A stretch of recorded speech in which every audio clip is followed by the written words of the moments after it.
సోదరి సోదరులారా, వాక్యమై ఉన్న యేసునామంలో మీకు నా శుభములు. నేటి మన టాపిక్ బైబిల్ని గుర్చిన ఆసక్తికర విషయములు. సర్ ఐజక్ న్యూటన్ అంటారు, బైబిల్ని మించిన ప్రామాణిక గ్రంథం వేరే ఏ శాస్త్రాల్లోనూ లేదు అని.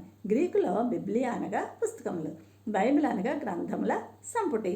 బైబిల్లోని పాత నిబంధనలో 39, క్రొత్త నిబంధనలో 27, మొత్తం 66 పుస్తకములు ఉంటాయి. 2 పేతురు 1:21 ప్రకారం పరిశుద్ధ బైబిల్ గ్రంథము మనుషుడి ఇచ్చను బట్టి కాక పరిశుద్ధాత్మ వలన ప్రేరేపింపబడిన 40 మంది వివిధ వర్గాలకు చెందిన వ్యక్తులచే సుమారు 1600 సంవత్సరముల కాల వ్యవధిలో 2 తిమోతి 3:17 బట్టి ఖండించుటకును తప్పుదిద్దుటకును దేవుని మూలముగా వ్రాయబడింది. పాత నిబంధన హెబ్రీ భాషలోను, దానియేలు ఎజ్రా అరామిక్ భాషలోను, క్రొత్త నిబంధన గ్రీకు భాషలోను వ్రాయబడింది. 1812 ఏడీలో మన తెలుగు బైబిల్ను తొలి ముద్రణ చేసింది విలియం కేరీ.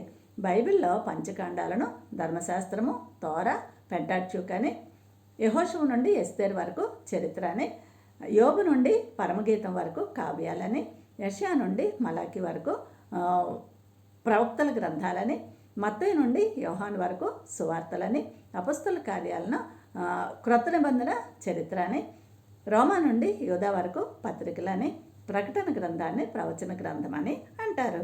మీకు తెలుసా, బైబిల్ ప్రపంచంలో అధికంగా అమ్ముడయ్యే అధిక భాషల్లోకి అనువదింపబడిన, అత్యధికంగా పంపిణీ చేయబడిన, భారతీయ వ్యక్తులచే అతిపెద్ద చేతివ్రాత చేత వ్రాయబడిన గ్రంథముగా గిన్నిస్ బుక్ ఆఫ్ వరల్డ్ రికార్డ్స్లో స్థానం సంపాదించిందని. అందుకే ఫ్రెండ్, యెహోవా ధర్మశాస్త్రమందు ఆనందించుచు దివారాత్రము దానిని ధ్యానించు, ధన్యుడు అవుతావు. Thank you. God bless you all.